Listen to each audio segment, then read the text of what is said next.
Bismillahirrahmanirrahim. Elhamdülillah ve salatu vesselamu ala Rasulillah. Mehrimdүү, ырайымдуу Аллахтын аты менен баштап, жараткан Аллах Таалага мактоолор, пайгамбарыбызга салам салаваттар айтып, урматтуу мекендештер, мусулман бир туугандар, кайрадан сиздер менен Рамазан сабактарын улай, ыйык Рамазандын ооз ачар астында мына сиздер менен кайрадан жолугуп тургандыгыбызга Кудай Таалага шүгүрлөр, мактоолор болсун. Убакыт деген мына ушундай экен, өмүр деген мына ушундай экен. Жакшылыкка пайдаланасыңбы, жамандыкка пайдаланасыңбы, өмүрдөн утасыңбы, уттурасыңбы, убакыт өтө берет экен. Мына бүгүн уже сиздер менен кече гана бир эмне Рамазандын башталды деп кубанып аткан болсок, бүгүн Рамазандын биринчи жумалыгын жыйынтыктап аткан учурубуз. Жараткан Аллах Таала ар бириңиздердин үй бүлөңүздөргө тынчтык, амандык берсин, өзү рахматын жаадырсын, өзгөчө дуасы кабыл болгон. Пайгамбар саллаллаху алейхи ва саллям айткандай, 3 түрдүү дуа кайтарылбайт. Мына ошолордун бирөөсү орозо кармаган адамдын дуасы ооз ачканга чейин дейт. Дуаларыңыздар кабыл боло турган учурда отурасыздар. Тынчтык үчүн, амандык үчүн, мамлекет үчүн, өнүгүү, өсүү үчүн көп дua кылалы. Дайым мен сабагым акырын жыйынтыктап башка кылып атып, мына ошол элибизге, жерибизге дуа кылыңыздар дейм. Анткени мына ошол Хасан аль-Басри же болбосо мына ошол өткөн табийиндердин көпчүлүгү, Ахмад ибн Хамбал сыяктуу аттуу баштуу бир мазхабтын жетекчилери жараткан Аллах Тааладан 100 нерсе сурай турган болсом, 99-ун элиме, жериме, мамлекетиме, мекениме сурайт элем дейт. Андыктан биз дагы мына ошол бейиште болгон мекенибиздин тынчтыгын, өнүгүүсү, өсүүсү үчүн мына ушундай дуа кабыл боло турган күндөрдө бир дуа кыла турган болсок, эң негизги мына ошол өзгөрүүгө багат биздин баталар менен, дуалар менен элибизде айтылган акылдай бата менен эл көгөрөт, жамгыр менен жер көгөрөт деп ошого дуаңыздарга элибиз, жерибиз, жалпыбыз муктажбыз, бири-бирибизди акыбызды унутпастан бир дуада бекем бололу, дуалар кабыл боло турган учурларда. Ахмад ибн Хамбал айтат: "Кайсыл дуамдын кабыл болоорун билсем, ошол батаамды, ошол дуамды элиме, жериме багыштайт элем" дейт. Андыктан сиздер дагы бүгүн мына ыйык Рамазанда кайсы дуа кабыл болоор экендиги белгилүү. Мына ошол ооз ачканга чейинки кылган дуаларыңыздардын баардыгы кабыл экен. Таравихте, таспихте, хатмул Кур'андарда, кечинде намаз окуп аткандагы, тахажжуд маалындагы дуаларыбыздын баардыгы кабыл ыйык Рамазан айынын урматына. Ошондуктан өзгөчө Аллах Тааланын рахматы жаап аткан учурларда дуалар кабыл болот экен. Көп дуа кылышыңыздарды суранабыз.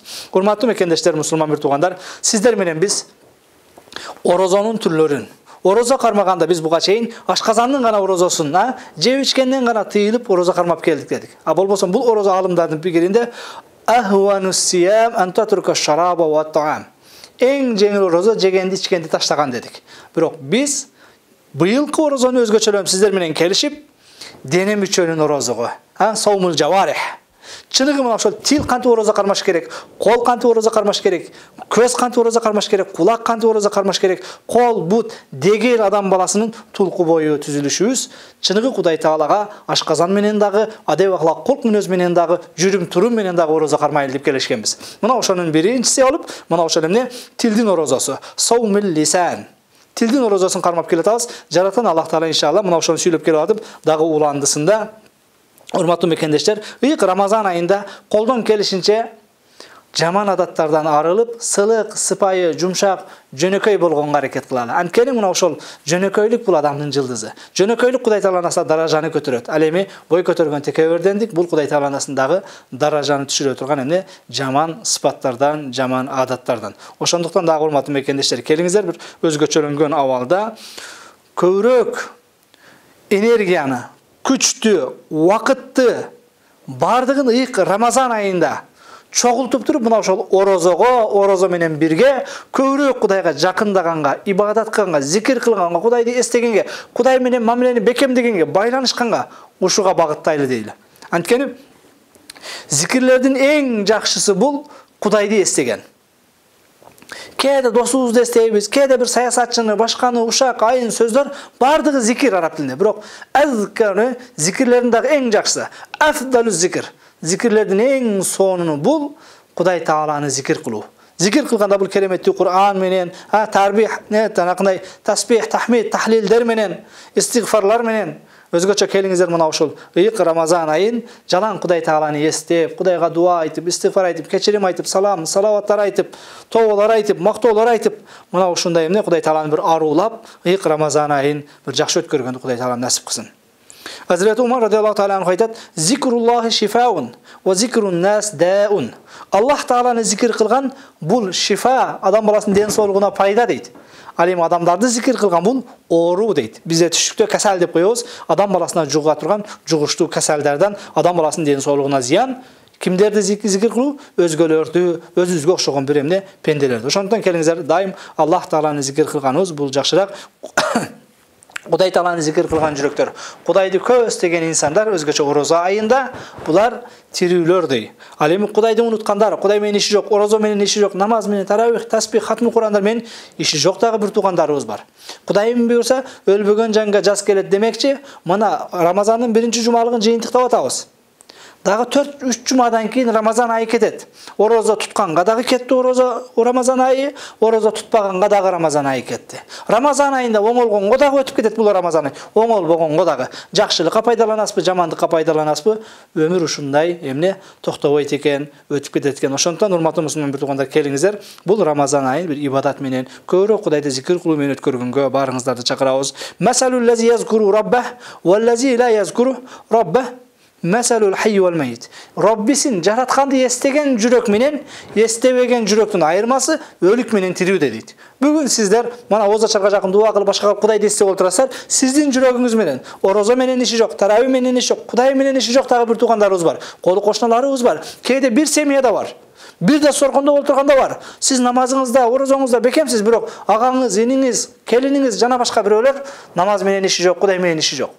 Кудайды эстеген менен эстебегендер өлүк менен тирүүдөй ортосунда айырма бар дейт. Кудай сактасын. Ошондуктан урматтуу мусулман туугандар, келиңиздер эмне көбүрөөк Кудай Тааланы зикир кылып, Кудай Тааланын тириктерин катарын толтуганды Кудай Таалам насип кылсын.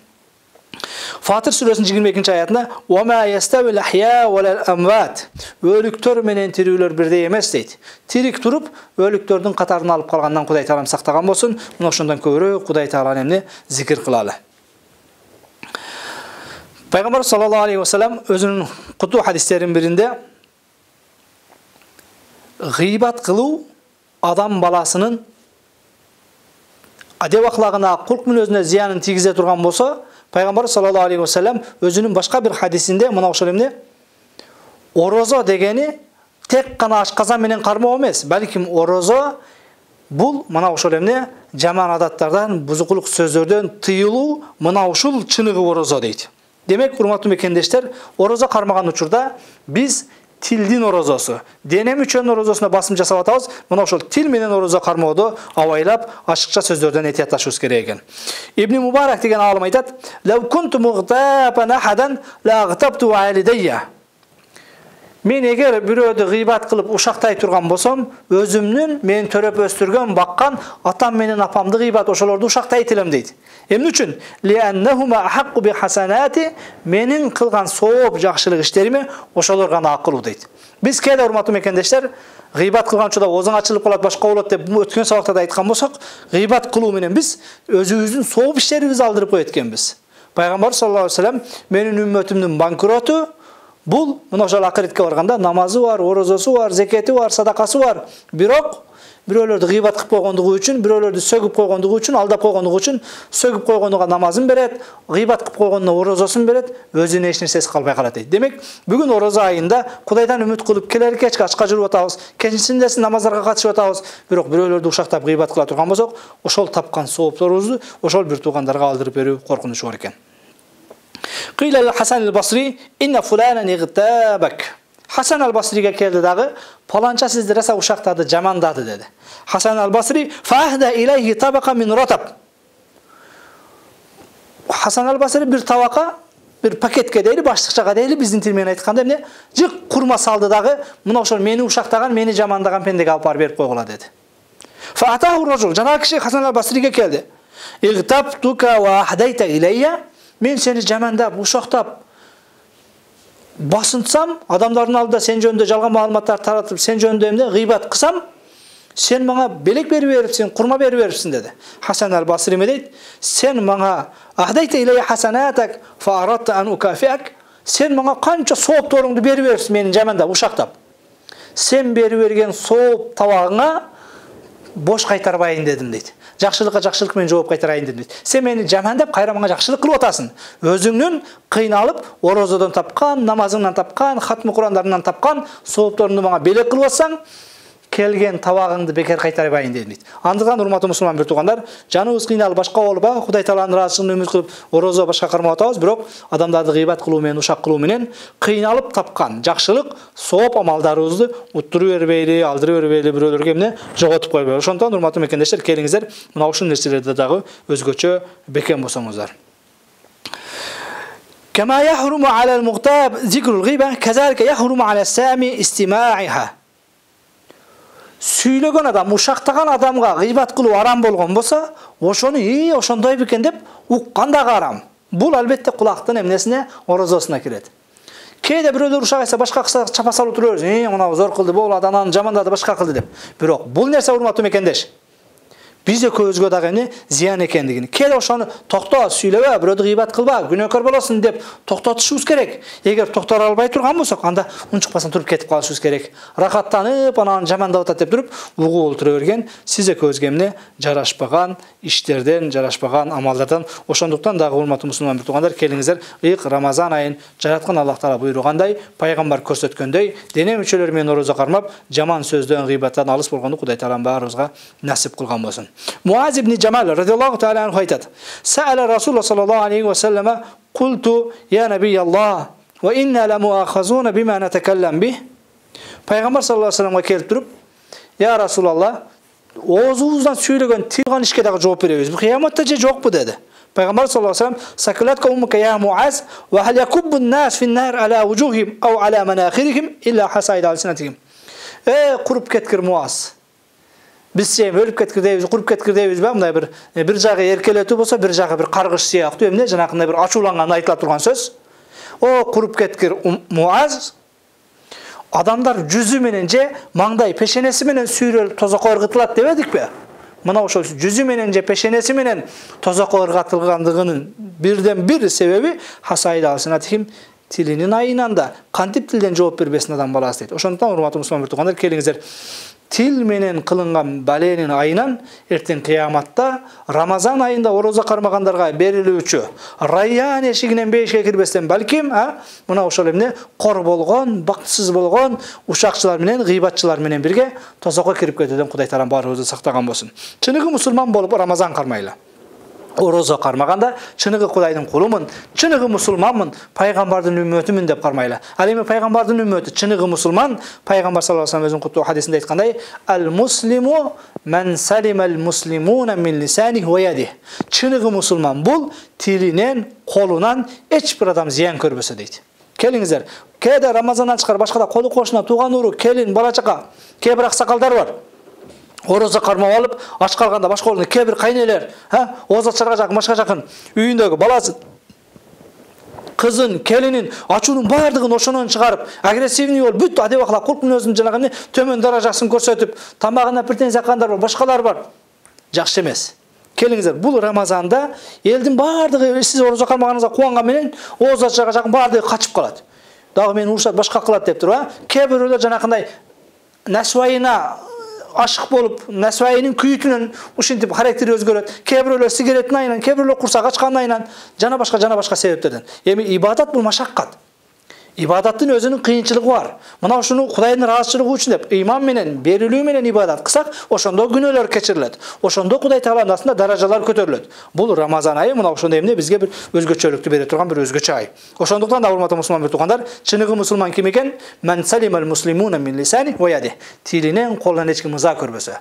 Орозо кармап алып, бирок келин, бала чаканын баардыгы сиз отурган бөлмөгө кире албай, башка качып калгандагысы, мындай орозонун Кудай Таалага кереги жок. Рубба сайм лейса мин сиямихи илля алжу валжу ал-аташа.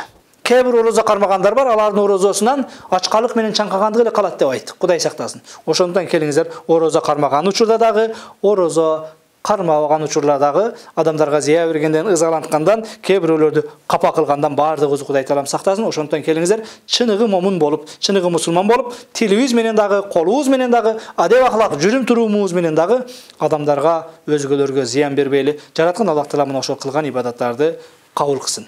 Кээде кээ бир туугандар бар. Эми орозочулук деп коесуң, башка деп коесуң, унчукпай коесуң. Бирок эмне жеңил сана башка кылып, өзүнчө мен кайнемин деп, мен кайнатамын деп, же жана башка дагы бир неме деп, менин сөзүм көтөрө албай калдың, башка кылбай калдыңбы деп туруп, кээде өзүбүздөн чоңдор башкалар же кичинекейлер деле бири-бирибизге, досубузга, башкабызга көңүлүн ортуп койгон учурлар келет. Кудай сактасын. Оозубуздан чыккан ар бир сөзгө жооп берер күн бар экенин унутпайлы. Пайгамбар саллаллаху алейхи ва саллям айтат: "Иннал абда ла ятакаллам би калима ла яра биха бa'san." Пенде бир сөз сүйлөйт дагы, ал сөздү эмне кылат дейт? Жанакындай бир оор сөз кылмыш деп эсептебейт дейт. Жеңил эсептейт дейт. Яхви биха финнар 70 харифан. Мына ошол бирок жеңил санаган сөзүнүн айынан тозоктун 70-чи чуңкуруна чейин кирет дейт. Кудай сактасын. Адам баласы өзү жеңил санаган байкабаган абал. Бул эч нерсе эмес, кээде бул тамаша деп коюшу мүмкүн. Бул мен кол астында иштеген адам деп коюшу мүмкүн. Кээде эмне бизде жанакы адаттагы келиндер башкалар экинчи сорттой башкадай, кайны деле кирише берет, кайны деле кирише берет, бардыгы эле ошого хозяин болуп алган. Ошол нерсени келиндин милдети биздин сөздү көтөрүш, башка кылыш деп туруп, байкабастан жеңил санап, эч нерсе эмес деп кээде пенде бир сөз айтат, ошол сөз тозоктун 70-чи чуңкурунда тыгат дейт. Урматтуу мекендеш, келиңиздер.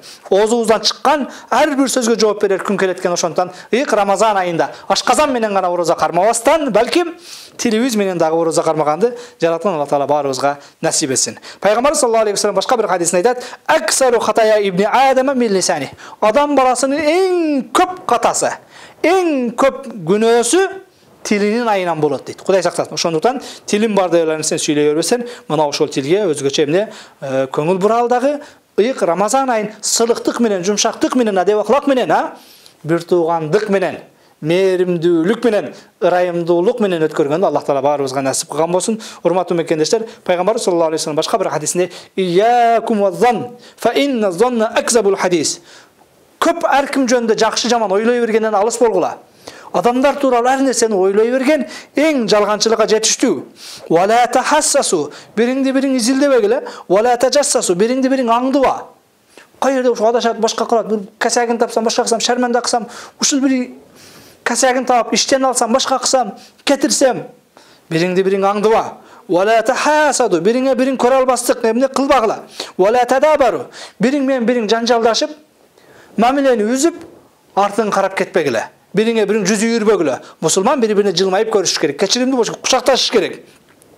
Wala tabagadu, бириңди бириң жек көрбө. Wa kuna ibadallohi ikhwana. О Аллахнын пенделери бир тууган болуп жашагыла дейт Имам Бухари чыгарган хадисте. Келиңиздер, ыйык Рамазан айынын урматына көрө албастыкты токтотолу, ичтарлыкты токтотолу, бири-бирибизди аңдыганды, изилдегенди токтотолу, бири-бирибизди жакшы көрүп, бири-бирибизге жүз үйүрбөстөн, балким ынтымак болуп, биримдик болуп, табассумука ливажга ахика садака, бир тууганыңа жылмайгандагы садака дейт. Келиңиздер, жылмайып күлүп, бир тууган болуп, бири-бирибизге мээримдүү болуп, бир үй бүлө болуп, бир дене сыяктуу болуп, чыныгы ынтымакчылыктын, биримдиктин Кудай кабыл кыла турган пайгамбар көрсөткөн орозонун акын берип, мына ошондой орозо кармап, туткан орозолордун себебинен эртең кыяматта Райян эшигинен бейишке киргенде Аллах Таала баарыбызга насип кылсын. Кудайым буйрса, урматтуу мекендештер, келерки сабактарда сиздер менен дагы мына ошол эмне дене мүчөлөрдүн калган орозолору, кулактыкы бар, ооздуку бар, ушуларга токтолобуз. Аллах Таала орозоңуздарды кабыл кылсын. Элибизге, жерибизге көбүрөөк дуа кылыңыздар. Ассаламу алейкум